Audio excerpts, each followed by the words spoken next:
c'est Packboy pour une émission entièrement dédiée à la 8ème merveille du monde, Dragon Ball.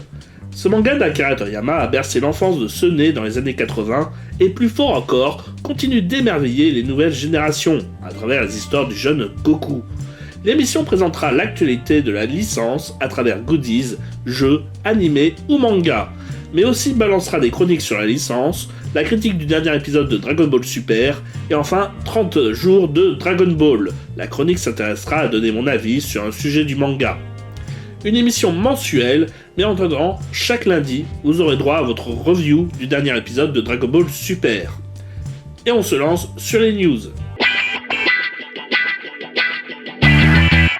Un nouveau jeu arrive, Dragon Ball Z Buchigiri Match, jouable sur navigateur web et sera un jeu de cartes basé sur les personnages de Dragon Ball.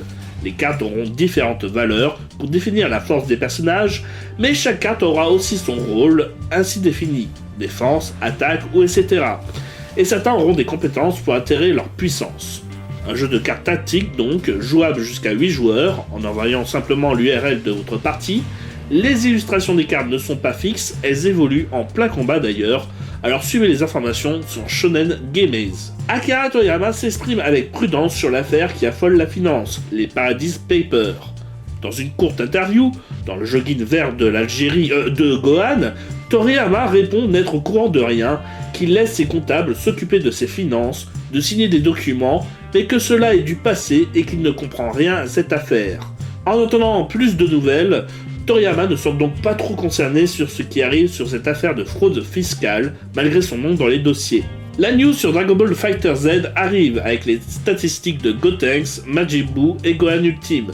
D'ailleurs, qui va encore faire polémiquer sur la puissance de Kid Buu, qui semble avoir de meilleures statistiques que Gohan Ultime. Mais bon jeu personnel qui ne fera pas office de réponse au débat.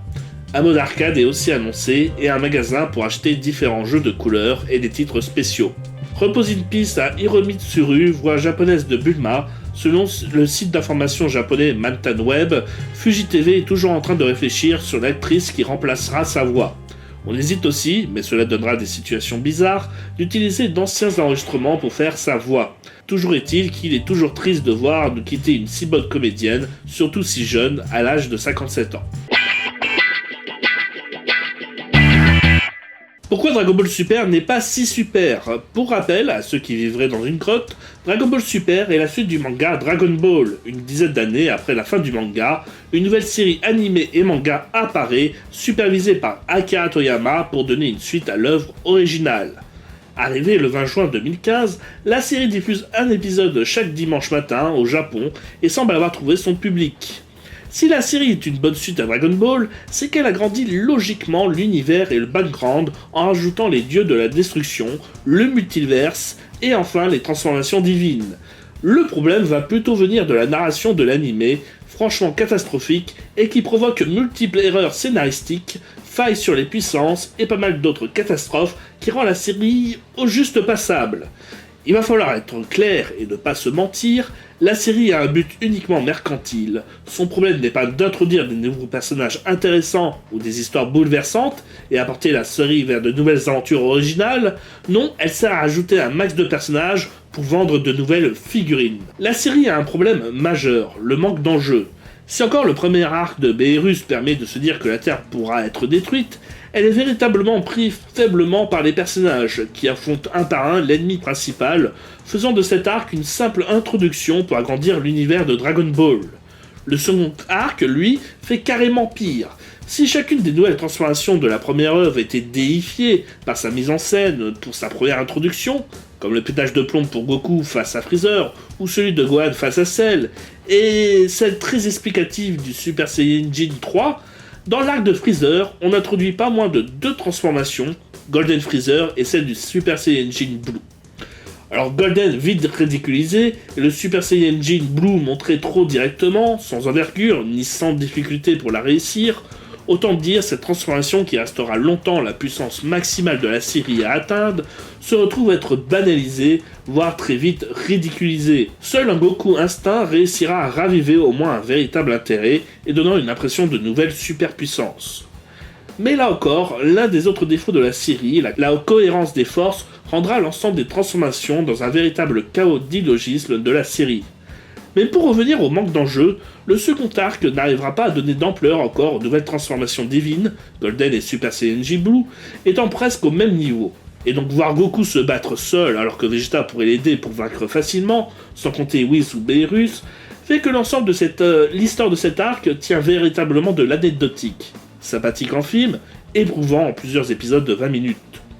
Les histoires s'enchaînent avec un arc entre deux univers qui au final se veut ami, il y a sa conclusion, et qui ne donne peu d'envie à Son Goku de se donner à fond, puisque Hit, son adversaire, ne pouvant tuer.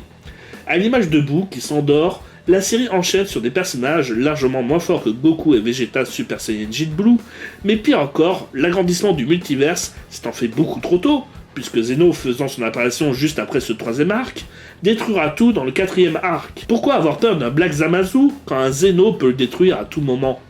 Si dans le manga Dragon Ball, nous avions des enjeux, c'est que souvent l'ennemi du jour était souvent l'être le plus fort de l'univers, le sommet à atteindre, au point de voir l'ensemble des protagonistes se donner à fond, même si inutile, pour réussir à déjouer les plans, comme un Krillin essayant de détruire C-18, pour empêcher Cell Parfait de se faire, Piccolo entraînant les enfants à la fusion.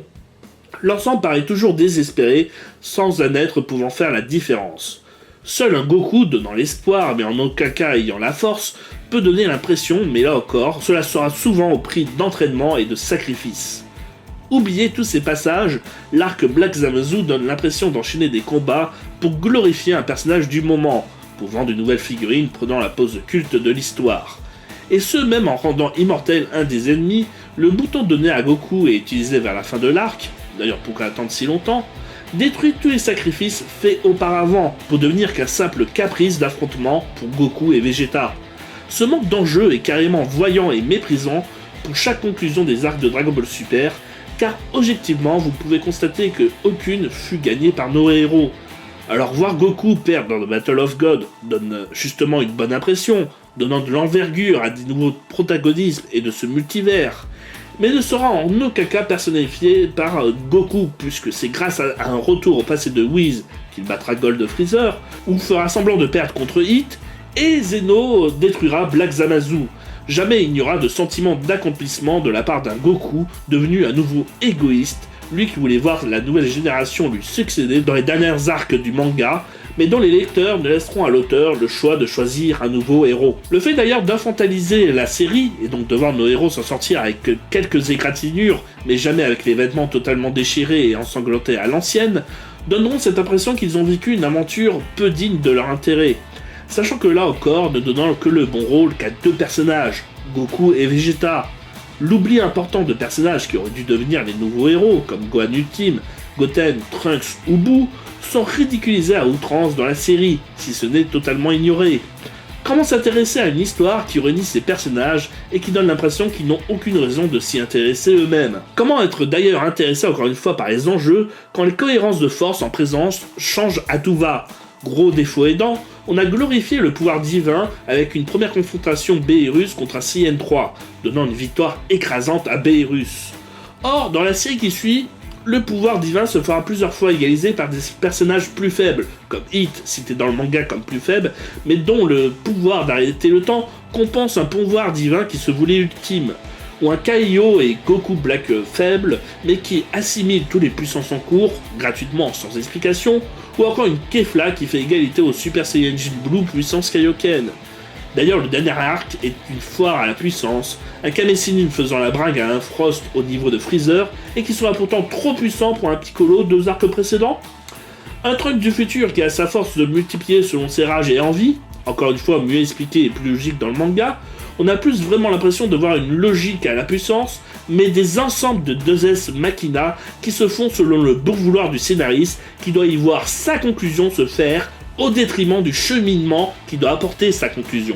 Il y aurait encore tant à dire, mais la petite cerise sur le gâteau, c'est de voir que les nouveaux designs, faits pour renier les anciens, pareil pour le scénario, est fait de sorte à faciliter le travail des dessinateurs. Fini le plus possible la transformation Super Saiyan 3, trop chiante à dessiner, bonjour le Super Saiyan J Blue qui est un Super Saiyan en bleu, ou l'Ultra Instinct qui lève juste les cheveux en noir de Goku et évite de coloriser ses yeux. Pourquoi amener Kame Sennin alors que Cell aurait fait l'affaire, quitte à ramener Golden Freezer? Parce que ces tâches sont chiantes à dessiner, etc., etc. Les designs des nouveaux personnages et transformations sont simplifiés à outrance pour rendre un animé fainéant. La série n'existant que par la nostalgie offerte par la précédente série et ses combats, car si pendant les 3 premiers arcs la qualité ne fut pas souvent au rendez-vous, la suite de la série va s'améliorer et proposer de meilleurs combats, bien chorégraphiés et dessinés, quitte à tricher en réutilisant encore plus des anciens celluloïdes, mais la banque de données des dessins ayant augmenté, permettant d'éviter l'horreur que fut l'épisode 5. Voici la critique de l'épisode 116 de Dragon Ball Super, fin du combat entre Kefla et Goku, encore une fois pour revenir à la chronique et qui me permet donc de mieux vous faire comprendre mon point de vue face à l'animé, il y a un point indéniable dont je ne peux nier l'existence. Le dessin est devenu de plus en plus beau et ambitieux. Et si dans l'ensemble l'épisode se voudrait classique, c'est bien le passage du coup final entre les deux qui fait que l'épisode est dans une moyenne haute, avec une mise en scène travaillée et originale pour la série en règle générale, donnant de l'ampleur à ce Kamehameha Ultra Instinct. La colère de Kefla étant savoureuse à voir tellement le personnage, en plus de n'avoir rien apporté à la série, aura été désagréable, lourde et ennuyeuse. En plus d'apporter un ensemble d'incohérences au pouvoir actuel, mais même scénaristique, car j'aimerais vous faire souligner une chose, que mes collègues n'ont pas remarqué, mais quel intérêt de perdre du temps aux 2 Saiyans féminins de l'univers 6 de combattre un Goku affaibli par Jiren au point de tout donner, et donc même cette fusion qui devait être le pouvoir ultime pour sauver leur univers. De une, ils vont perdre beaucoup de force dans cette bataille contre un ennemi blessé, or Jiren qui est l'ennemi à abattre et à affronter avec toute sa puissance, et Caulifla qui souhaitait battre Goku à tout prix, sans raison même, vu que Jiren montre qu'il est plus fort, aurait souhaité affronter un Goku au summum de sa force, et ne pourra se vanter d'être la plus forte des Saiyans si elle aurait battu un Goku complètement affaibli. Cette incohérence permet donc juste de faire briller Goku, qui retrouve donc l'énergie Ultra Instinct, et dont les enchaînements de combats vont lui permettre de contrôler son nouveau pouvoir.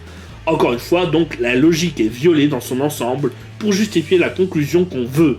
Goku qui maîtrisera l'Ultra Instinct. Vegeta trouvant une nouvelle raison dans ce tournoi, et Freezer voulant utiliser pour son compte ce nouveau pouvoir. J'ai reçu à une époque un challenge de 30 jours qui permet de mieux cerner le fan que je suis sur Dragon Ball, me demandant sur 30 jours un personnage, une situation ou une technique favori. Je vais donc reproduire ces 30 jours sur 30 émissions de Total Dragon Ball. Jour numéro 1, mon personnage favori, Krillin. J'hésitais entre Gros Boo et son côté enfantin qui m'a toujours fait rire, et Goku qui est concrètement le principal intérêt de la série par sa grandeur, même s'il a fait beaucoup d'erreurs. Mais cela aurait été peu original. Mais Krillin, par son humour, son côté mesquin qui réussit à s'en sortir par magouille, mais aussi par franchise, a fait de ce perso le meilleur ami de Goku, le seul personnage dont la mort a fait péter un câble à Goku, et ce par 2 fois, lors de l'arc Piccolo Senior, qui a failli risquer la vie de Goku, mais encore lors du réveil de Super Saiyan de l'arc Freezer. Krillin est le côté humain de la série. Jamais parfait, parfois lâche, parfois courageux, au point de vouloir achever Vegeta et ce malgré l'horreur qui vit encore en lui, ou parfois mesquin, parfois même égoïste, détruisant le déclencheur de la bombe de C-18 par amour, Krillin est une fraîcheur dans la série. Et puis petit, sans nez, chauve et pourtant se tape C-18, c'est carrément pour nous un modèle pour espérer une beauté, à nous les moches. Alors quel est votre personnage favori de Dragon Ball ? C'est tout pour la Total Dragon Ball, rendez-vous le mois prochain. En attendant, la review des épisodes de Dragon Ball Super arriveront tous les lundis pour votre bonheur sur la chaîne. Alors n'hésitez pas à laisser un pouce bleu et à vous abonner à la chaîne et partager la vidéo.